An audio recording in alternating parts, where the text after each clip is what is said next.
Good morning, Sapulpa. This is Mike here from Sapulpa Times. Hope that your Monday is going well and that your week is off to a great start. As you can see, I am by myself today. Lucy is not here. She is out, not feeling well this morning, so it's going to just be you and I. Got a great story, brand new story over the weekend about how a dog from Sapulpa found its way 1,000 miles away in Wyoming and how it got back to Sapulpa. And we'll be sharing that with you a little bit later in the show. Wanted to kick things off the right way, though. We've got a couple of things that happened over the weekend I wanted to remind you guys about. Hopefully, you guys were able to do this. So first of all, the Sahoma Lane 65th anniversary was on Saturday, and it featured a car show, and then it had some really great discounted times for games and shoes and all that kind of good stuff. And so my family and we didn't make it to the car show that day, but we did go out and go bowling. And I wanted to remind everybody that those $2 games, $2 shoes, $2 hot dogs, nachos, pretzels, and small drinks are all going to be available for the remainder of the week. And so if you didn't get out there on Saturday, you can still go and celebrate with them. Just go bowling at any point this week and get the special prices as well. So the other thing that I did this was on Friday, was went to this VJ Day memorial that I mentioned last week about the Victory in Japan Day, and got to hear from Rachel Whitney, the director and curator of the Sapulpa Historical Society Museum, and also got to hear from a man who's become a friend of mine now, Bill Malk. Some of you guys will remember him. We did a story on him. He turned 100 this year, and he is actually a bona fide World War II veteran, and just such a great time to sit and talk with him. And so he was invited to participate in this also. And what it actually was, it was a commemoration and a kind of honoring Thomas Blakemore. So again, some of you guys will know who he is by now because we talked about him several times on the show. Thomas Blakemore is a man who was born and raised in Sapulpa. He was born to a couple of attorneys and then went on to become an attorney himself. And while he was in college studying law, he had a stipulation. He had the opportunity to go and study in Cambridge. And he wanted to do that, but it had a stipulation required that he study Japanese law, or maybe they required that he study foreign law, and he chose Japanese. But in any case, he ended up studying Japanese law, and he was actually over in Japan as the tensions were starting to really kind of boil over between the United States and Japan. And so we've got the whole story over on SapulpaTimes.com. Just go do a search for Thomas Blakemore Jr. Actually, if you go look at the most recent story we did about this event, then you'll see links to the other stories that we've written there that tell his story a little more fully fleshed. The man is an absolute gem of a person, just a really standout Sapulpan, because he was involved in actually restructuring the Japanese constitution after World War II, and then went on to help establish a fair trade policy in Japan, and ran a very successful law firm there for 40 years. So anyway, had this great memorial event for him over at the Circle Cinema over on Friday. That was a great time. Got to see a bunch of you guys out there. Really pleased for those of you who came out to come and paid your respects to this tribute of a great Sapulpan, and to meet Bill Malk. That was also another great thing. And special thanks goes to Rachel Whitney for providing the exhibit, which is still on display at Circle Cinema through the end of this month. So if you guys would like to learn more about this, about Thomas, and about his wife, who is also quite a character, be sure to go down to Circle Cinema over in Tulsa, over at like the Kendall Whittier district, and check out that exhibit. It'll be there to the end of the month. If you miss it, they're going to be bringing it back and reinstalling it in the Sapulpa Historical Society Museum in September. So if you can't make it out there then be sure to come and check it out when it gets back to Sapulpa. So highly recommend checking that out. It's very cool. Let's see, what else were we? Yeah, so let me get you guys updated on a couple of things here. We got this brand new this morning. We've got the free reduced meal applications for Sapulpa Public Schools have been made available now. You can go to the address I have listed on the screen there, sapulpaps.org/child nutrition, and apply for the free reduced meal program if you want to. And so those are available now. Go ahead and go apply for them. And I know that a lot of families benefit from that. So we just got that up this morning. And then let's kick it over to kind of what the main story of today is. This is amazing. I just discovered this morning. I knew I had to share it with you guys. Now, we are actually working on finding out.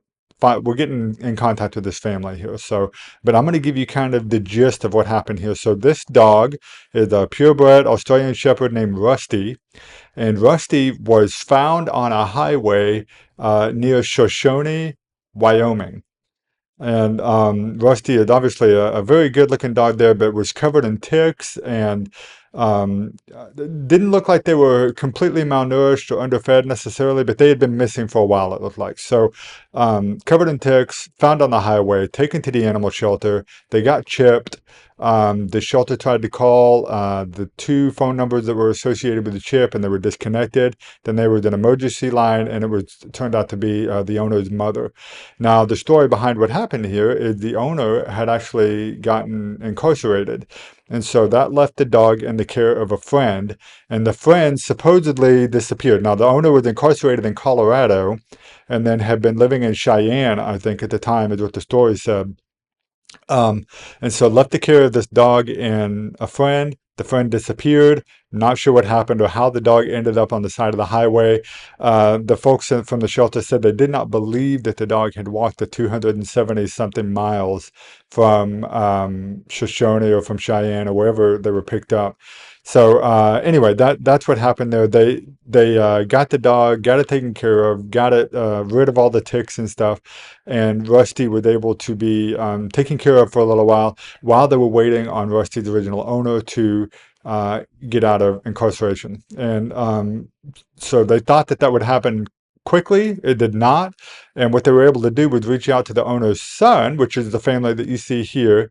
That is Alan and Aiden, and what is the last name there? I forgot that last name. Let me get that last name there. That is Alan, Aiden.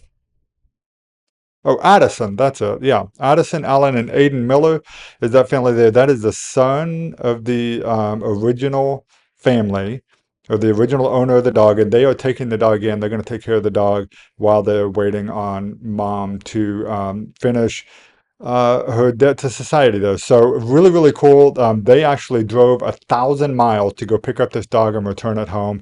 Really neat story. They're very glad that they were willing to do that. Again, I'm trying to get a hold of this family here. I reached out to the person who wrote the original story, and we're going to see if we can meet this family and talk to them about what happened with Rusty. And but they said it's a very good dog. And I wanted to point out one thing here, that because they mentioned this in the other story. So the husband wanted to share that Rusty saved his owner's life a little more than a year ago. His mother had passed out on a bed from an overdose in a room with the door locked, and Rusty somehow knew, hey, I need to go check on my mom, she said. This 2-year-old dog attempted to chew through the door, and when he couldn't get through, went to a roommate's door and jumped on it until the roommate opened it. Roommate opened it and tried, like, hey, kind of like a story from Lassie. Hey, what's wrong? And the dog brought them to the other room where the woman was overdosed on the bed, and basically made such a fuss that the person burst the door down and found them, and then was able to get them to the hospital and save their life there. So obviously a very good dog, very good boy, and really pleased to see this amazing, amazing story of Rusty being brought back home to Sapulpa from Wyoming. So thank you to the family involved that went and did what they needed to do. Thanks to the foster families over in Wyoming that took care of Rusty to make sure that he was cared for. And thank you to that passerby over on the highway that just happened to see a dog that was full of ticks, and did the right thing and called the shelter. So fantastic, fantastic story. Really cool. Hopefully we'll get to share more about that story with you guys in the future. We'll get the chance to meet the family and everything else. So it's really, really cool. And hopefully we'll get to share that. So that's awesome. Okay, let me remind you guys of a couple things we've got going through our list of events and stuff happening here. So last week we told you guys about the updates to the bus routes. Now, keep in mind, the school is not reducing the amount of routes, but they are reducing the amount of stops. And so, Sapulpa Public Schools starts school this coming Thursday on the 21st. And so, if you're not familiar with your school, your student's bus route, you may want to go get familiar with that. So, go to the Sapulpa Public Schools website, I think it's sapulpaps.org, and go look at the bus routes page on there and get familiar with that so that your kid is not missing the bus because they want it to stop in time or something like that. So, a couple other things here. The jingle bells, this is something we talked about. So Main Street is currently conducting a survey to find out whether the community is able to have jingle bells this season. What it looks like it's coming down to, what we can tell is for most of you, the shoppers, the consumers, who are, you guys are all for it. You guys, hey, as long as they hand out the tickets, then we are there. We are happy to participate. And so what they're trying to do is they're trying to make sure that they've got enough businesses. And Lucy shared with us last week that they need about 75 businesses in order to participate. Normally, I guess it's 100, but with the reduced retail and stuff that we've had in town due to the construction over on Dewey Street, I think that they are trying to set the bar at 75 this year in order to meet that requirement. Now, the construction should be well over by the time that the Jingle Bell Sweepstakes announcement happens.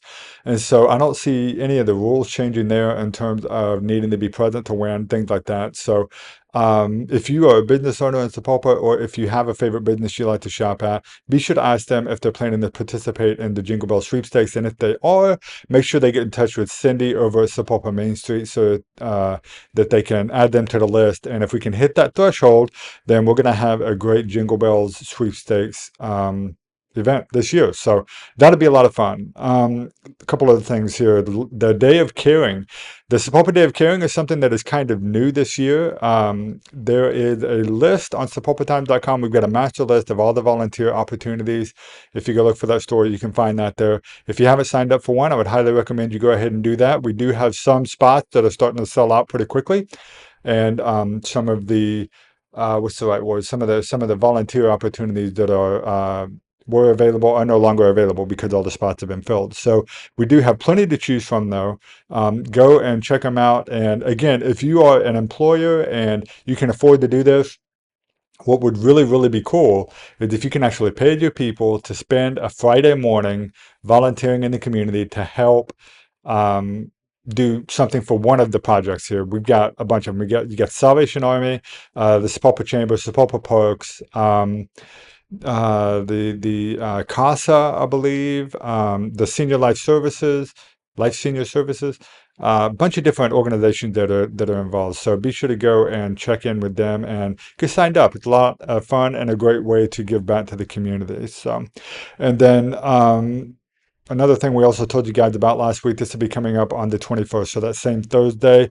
It is the Overdose Awareness Day that's happening over at Walgreens. It's at 11 West Taft. It'll be from 11 a.m. to 1 p.m., and you get the chance to get a safe kit, which includes Narcan, personal hygiene items, medication, lock bags, fentanyl, xylazine, don't know that one, test strips, and resource information. And that is probably the most important part, is the resource information on what to do if you ever need to use one of these kits. And so definitely something that you may want to check into. And then I did hear back from Lucy that the police station always has a medicine drop-off box. And so if you have expired meds and you've been told to get rid of them, this is one of the best ways to do that, is to just take them to the police station, drop them off there, and they will take care of that for you. And then that way you don't have to worry about it and worry about a kid or somebody like that getting a hold of some medicines that they definitely do not need to be taking. So anyway, guys, that is the show for today. That's all I've got for now. Be sure to let us know if you got anything happening this week or into this weekend, and we will be sure to share it on the next show that we have coming up. And that's it for the show today. I'll see you guys again on Wednesday, where we talk about all things happening in the town that we love. Have a great Monday, everybody. Bye-bye.